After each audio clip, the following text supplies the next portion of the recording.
एक समय की बात है। एक विशाल और समृद्ध राज्य था, जहाँ घने हरे जंगल, कलकल करती नदियाँ और सुनहरी धूप से नहाया आकाश था।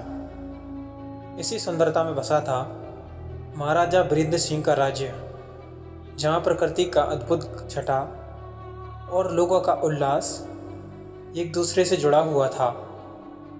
महाराजा वीरेंद्र सिंह का जन्म एक प्रतिष्ठित और साहसी परिवार में हुआ था, जहाँ पीढ़ी दर पीढ़ी वीरता, धर्म और ज्ञान की शिक्षा दी जाती थी।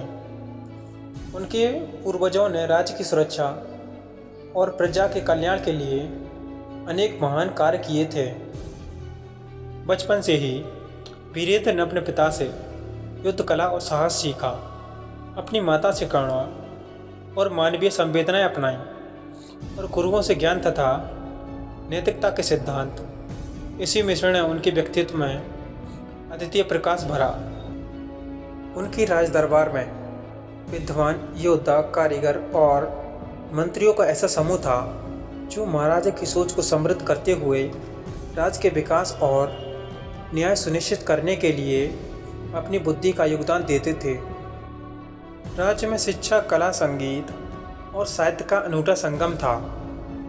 यहाँ के उत्सवों, मेलों और सांस्कृतिक कार्यक्रमों में प्रजा अपनी प्रतिभा निखारती थी, जिससे सभी में एकता और उत्साह की भावना प्रबल होती थी।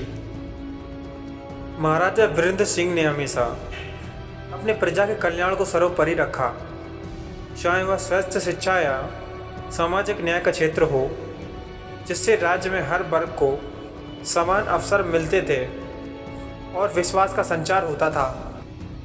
एक दिन अज्ञात शत्रुओं ने अचानक राज्य में प्रवेश किया, जिससे शांति का वातावरण भंग हो गया।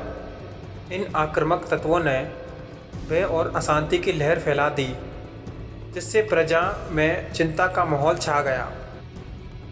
संकट के इस घड़ी में महाराजा ने तत्काल अपने प्रमुख सलाहकारों, विद्वानों और योद्धाओं को एकत्रित किया। उन्होंने मिलकर एक युद्ध नीति तैयार की, जिसमें कूटनीति, साहस और बुद्धिमत्ता का अद्भुत मिश्रण था।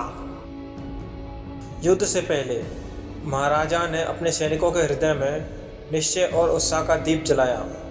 उसके शब्दों में ऐसा जोश था कि प्रत्येक योद्धा को विश्वास हुआ कि यह लड़ाई धर्म, न्याय और सत्य के पक्ष में है।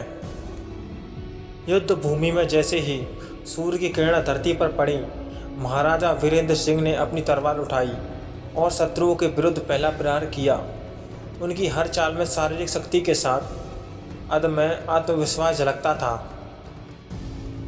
रणभूमि में कठिन परिश्रमों के बावजूद महाराजा ने बिना झिझक अपने भीतर के साहस और धैर्य को पहचानते हुए शत्रुओं का सामना किया।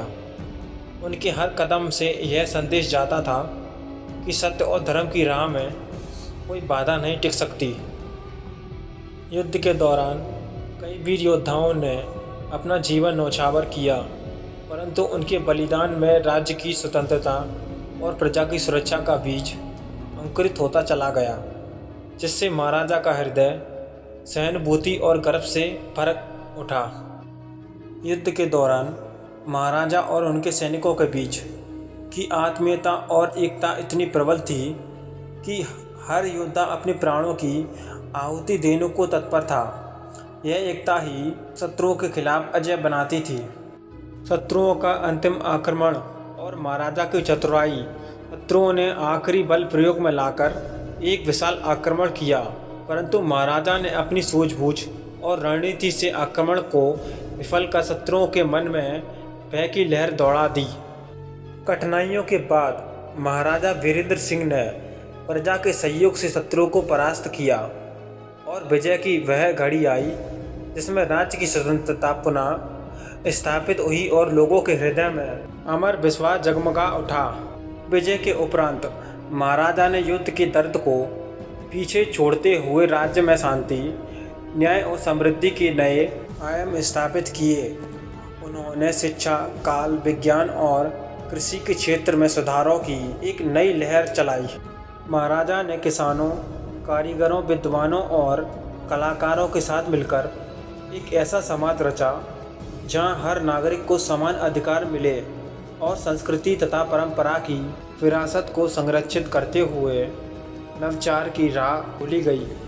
उनके शासनकाल में धर्म, सत्य और न्याय के सिद्धांतों को सर्वोच्च माना गया, जिससे राज्य में लोगों के बीच आपसी विश्वास और संदर्भ की भावना प्रबल हुई और यह संदेश आने वाली पीढ़ियों तक अमर रहा।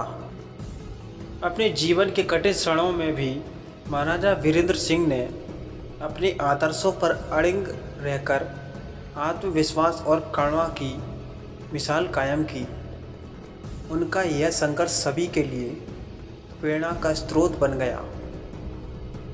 इस प्रकार महाराजा वीरेंद्र सिंह की कथा उनके अद्वितीय साहस, धर्म और प्रेम की कहानी है, जो आने वाली पीढ़ियों को प्रेरणा देती रहेगी और हमेशा मानवता के हृदय में एक उज्जवल ज्योति के रूप में बनी रहेगी। तो दोस्तों, हम उम्मीद करते हैं आपको वीरेंद्र सिंह की यह कहानी पसंद आई होगी। अगर आपको यह कहानी पसंद आई है तो कमेंट करके ज़रूर बताइए और चैनल को सब्सक्राइब भी कर सकते हैं। धन्यवाद।